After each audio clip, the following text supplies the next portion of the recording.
नमस्कार, मैं सुजीत कुमार और हमारे साथ है सूरज सिंह। नमस्कार। देखिए, आज हम चर्चा करने वाले हैं जो छात्र संघ चुनाव हुआ पटना विश्वविद्यालय में उस पर। सो देखिए, हम लोग जिस तरीके से लगातार देखते आ रहे हैं कि छात्र संघ चुनाव होते हैं कई साल के बाद, मतलब 20 साल के बाद पहला छात्र संघ चुनाव हुआ था पटना यूनिवर्सिटी में, पटना कॉलेज में। जिस तरीके से जो आशीष सिन्हा है, जो अरुण सिन्हा विधायक है, उनके बेटे थे, उन्होंने छात्र संघ चुनाव जीता और वो छात्र संघ अध्यक्ष बने। उसके बाद लगातार चुनाव होते आ रहे हैं, बीच बीच में एक साल गैप हो जाता है, लेकिन फिर भी चुनाव अब कंटिन्यू हो रहा है। लेकिन ये नहीं समझ में आ रहा है, लालू प्रसाद यादव, नीतीश कुमार के बाद आज तक कोई छात्र संघ का अध्यक्ष किसी बड़े लेवल पर उभर कर क्यों नहीं सामने आ रहा है? नहीं, देखिए, कहीं ना कहीं हमें लगता है कि छात्र संघ चुनाव में जो स्टेट लेवल पे लीड कर रही पार्टियां जो होती है, रीजनल पार्टियां और नेशनल पार्टियां जो भी है, वो कहीं ना कहीं अपना इन्वॉल्वमेंट उसमें ज्यादा रखती है। बिल्कुल। और जितना ज्यादा वो उसमें इन्वॉल्व होगी तो उसमें लीडर तो पहले से तय है उन पार्टियों में। तो जो छात्र नेता जो होते हैं, छात्रों के हित के लिए नेता बनाए जाते हैं उसके यूनियन के, तो छात्र नेता जो होते हैं उनकी जो क्षमता होती है लीडरशिप की, उसको उभरने नहीं देते हैं, चूंकि वो कहीं ना कहीं किसी पार्टी से प्रभावित हो जाता है। जबकि पार्टी के नाम पर चुनाव होता है, हाँ। बीजेपी के कैंडिडेट होते हैं, जेडीयू के कैंडिडेट होते हैं, लेकिन आज तक उन लोग को बढ़ने नहीं दिया जाता है। मैं तो ये देखता हूँ कि खर्च करते हैं छात्र, पैसा लगाते हैं चुनाव में। अभी जो देखा गया इस बार जो चुनाव हुआ उसमें पूरा एकदम, चाहे मगध महिला कॉलेज हो चाहे पटना वुमेन्स कॉलेज हो, वहां पे देखा गया कि मतलब पूरा जो ठेला होता है जो खाने पीने का वो फ्री कर दिया गया अलग अलग छात्र संगठन के द्वारा। लेकिन पैसे खर्च करने के बावजूद भी लगता है कि हाँ, हम छात्र संघ अध्यक्ष बन गए, अभी आनंद मोहन तो बन गए हैं, लेकिन भविष्य क्या है, वैकेंसी क्या है? कभी वैकेंसी उन लोगों के लिए है या कि नहीं? तो कहीं आपको ये नहीं लगता है कि अगर जिस तरीके से पैसे को पानी की तरह बहाया जाता है, तो ये चीज पार्टी को सोचना चाहिए कि ये छात्रों का चुनाव है, बिल्कुल छात्र संघ का चुनाव है। तो यहाँ पर जो आम जनता के लिए आप जो बड़े बड़े वादे मैनिफेस्टो में जो चीजों को आप शामिल करते हैं, उनकी तरह इनको चूंकि एक छात्र संघ का चुनाव है, तो छात्रों को एक अलग कैटेगरी बना करके, अगर वो राजनीतिक पार्टी ही बना रही है, फिर भी उसको एक अलग महत्ता देना चाहिए। इसलिए कि शिक्षा व्यवस्था से जोड़ करके ये छात्र हैं, ये देश के भविष्य हैं, तो ये सिर्फ राजनीति के वजह से छात्रों के भविष्य से आप खेल नहीं सकते हैं। छात्र का अगर चुनाव है, छात्र संघ का चुनाव है, उनको मौका तो मिलना चाहिए ना, पार्टी को मौका देना चाहिए उन्हें। मतलब जैसे यूनिवर्सिटी के बाद जब पूरा सेशन खत्म हो जाता है, फिर नया छात्र संघ का चुनाव होता है, तो जो पुराने जो छात्र अध्यक्ष है उन्हें पार्टी में एक मौका देना चाहिए। आपको याद होगा सुजीत जी की AISF से विश्वजीत अभी भी है, अभी भी छात्रों के लिए ही, और अभी हो सकता है जो कम्युनिस्ट का वो मेन जो विंग चलता है उस विंग में आ गए हो, स्टेट लेवल के विंग में, लेकिन कहीं से उनको चुनाव, कहीं से टिकट नहीं दिया गया है। बिल्कुल। तो हमको लगता है कि तकरीबन वो 20-25 साल से छात्र राजनीति में रहे, छात्र राजनीति के बाद अभी राज्य स्तर के राजनीति को कर रहे हैं कम्युनिस्ट पार्टी से, तो उनको कहीं ना कहीं देना चाहिए। एक छात्र का छात्र जीवन का 25 साल और छात्र जीवन के नेतृत्व करने के बाद वो दूसरा जीवन जो आया वो 25 साल, दोनों जीवन यानी उनका लगभग 50 का। देखिए, मौका जिस तरीके से, जैसे तेजस्वी प्रसाद यादव हैं, तेज प्रताप यादव हैं, इन लोगों ने कभी छात्र संघ चुनाव नहीं जीता, लेकिन फिर भी अभी देखिए मंत्री हैं, बड़े लीडर बन गए हैं। उन लोगों को मौका क्यों नहीं मिलता? जो मेहनत करते हैं, जो छात्र राजनीति में संघर्ष करते हैं, उनको मौका क्यों नहीं मिलता? आखिर सिस्टम कब बदलेगा? ये जो छात्र चुनाव लड़ते हैं उन्हें भी तो सोचना चाहिए कि मुझे भी मौका मिले।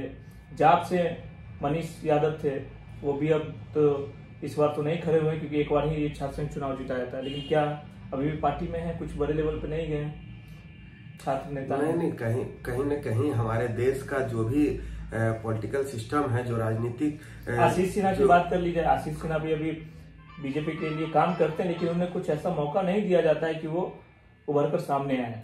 क्योंकि वो भी पॉलिटिकल बैकग्राउंड से आते हैं, उनके पिताजी विधायक के बेटे हैं, विधायक हैं, इसीलिए वो सालों बाद जब चुनाव हुआ था तो अध्यक्ष उनका कुछ अलग रणनीति रही होगी कि पिताजी का कार्यभार संभालना है या उनके बाद कुछ देखना है, तो वो तो अलग मामला रह जाता है। लेकिन जहां तक तेज प्रताप, तेजस्वी यादव, चिराग पासवान और बहुत सारे ऐसे नेता हैं जिनकी बात अगर हम करते हैं तो वो कहीं ना कहीं हमारे देश का जो पूरा राजनीतिक सिस्टम है, जो कि एक वंशवाद और वंशवाद की ओर चल पड़ा है, चाहे वो ये नहीं कर सकते कि जो नेशनल पार्टियां उसमें नहीं है, जो क्षेत्रीय पार्टियां हैं उसमें है, हर जगह पे है। यहाँ तेजस्वी हैं, तेज प्रताप है, मुलायम सिंह के बेटे अखिलेश यादव है, या फिर आप बहुत सारे ऑप्शन विकल्प है, बहुत सारे आपके पास उदाहरण मिल जाएंगे।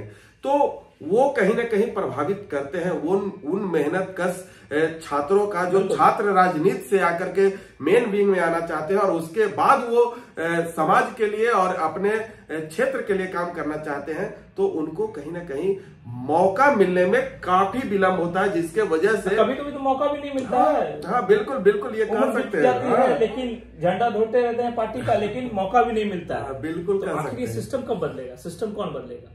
जो आजकल के जो छात्र संघ अध्यक्ष बनते हैं, जो छात्र राजनीति में, उन्हें अपने आप को स्थापित करना होगा। सिर्फ झंडा ढोने से तो काम नहीं चलेगा, क्योंकि आखिर छात्र पढ़ते हैं तभी आगे बढ़ते हैं। सिस्टम तो ऐसा है कि जैसे मतलब जो पढ़ रहा है वो आगे बढ़ ही नहीं रहा है, जो नहीं पढ़ रहा है उसको डिग्री दे दिया जा रहा है। नहीं, बिल्कुल कह सकते हैं कि डिग्री दे दिया जाता है।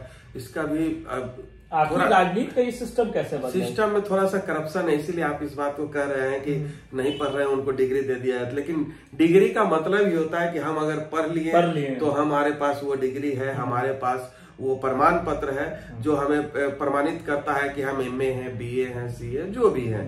तो वो प्रमाण पत्र तो पढ़ने के बाद ही आता है। लेकिन वो स्टूडेंट जो है, यानी कि राजनीति की शुरुआत वहीं से होती है, कह सकते हैं कि जब वहां से होती है वो राजनीति की शुरुआत, तो उनको एक महत्ता मिलनी चाहिए। और आपको नहीं लगता है कि जो छात्र राजनीति से अपनी राजनीति की शुरुआत करता है वो आगे चलकर बहुत बड़ा नेता बन सकता है? उसके पास अनुभव बहुत होगा, क्योंकि वो शुरुआत ही छात्र राजनीति से कर रहा है, तो ग्राउंड जीरो से वो शुरुआत कर रहा है। लेकिन उसे मौका नहीं मिलता है, जो कहीं से शुरुआत नहीं करता है उसे बैठा दिया जाता है। नहीं तो हम कह सकते हैं कि राजनीतिक पार्टियों को इस पर विशेष ध्यान देना चाहिए कि अगर वो ध्यान दे कि कौन सा जो हमारा लीडर है, जब टिकट का बंटवारा वो करते हैं, ये अपने दल में बांटते हैं, तो उस समय उनको ध्यान देना चाहिए कि कौन कौन सा मेरा लीडर जो है वो किस लेवल से मेहनत करते हुए आया है मेरे पास, और उस तरीके से उनको मान लिया। जैसे रिजर्वेशन है तो उनके लिए मान लिया 5 सीट रख लिए, बिल्कुल। अगर हमारे पास 100 सीट है तो 5 सीट उन छात्र नेताओं के लिए रख लिए कि जो छात्र राजनीति करते करते मेन विंग में आए और अभी स्टेट लेवल पे आए, फिर देश के लेवल पे काम करेंगे, तो उनको ये जगह मिलेगी, तभी वो हमारा वो मिशन सफल हो पाएगा। सुजीत जी, जिस मिशन में है कि हर नेता पढ़ा लिखा हो, एजुकेटेड हो, वेल एजुकेटेड होगा, तभी वो शिक्षा की बात करेगा, व्यवस्था की बात करेगा और व्यवस्थाओं को समझ पाएगा। ना कि व्यवस्थाएं, हम अशिक्षित हैं, हम मंत्री हैं, हम सिर्फ IAS IPS जो भी हमारे ऑफिसर हैं उनके बदौलत हम चल रहे हैं और सिर्फ हम अपना कॉलर और अपना उल्लू सीधा करने के नहीं। तो अगर हम उनको मौका देंगे तभी वो राजनीति में आएंगे और एक भारत का वो मिशन है विश्व गुरु बनने का, वो विश्व गुरु बन सकते हैं तभी जब पूरा शिक्षित राजनीति भी होगा। तो बिल्कुल आज का मुद्दा हम लोग का सिर्फ यही था कि आखिर छात्र संघ चुनाव होते हैं, लेकिन छात्रों को मौका क्यों नहीं मिल पाता है आगे बढ़ने का? क्योंकि पढ़े लिखे छात्र हैं, पढ़ लिख कर आगे बढ़ते हैं और छात्र राजनीति में शुरुआत करते हैं छात्र राजनीति से, लेकिन राजनीति के बड़े पटल पर वो नहीं जाते हैं। तो सिस्टम में ये बदलाव कब होगा?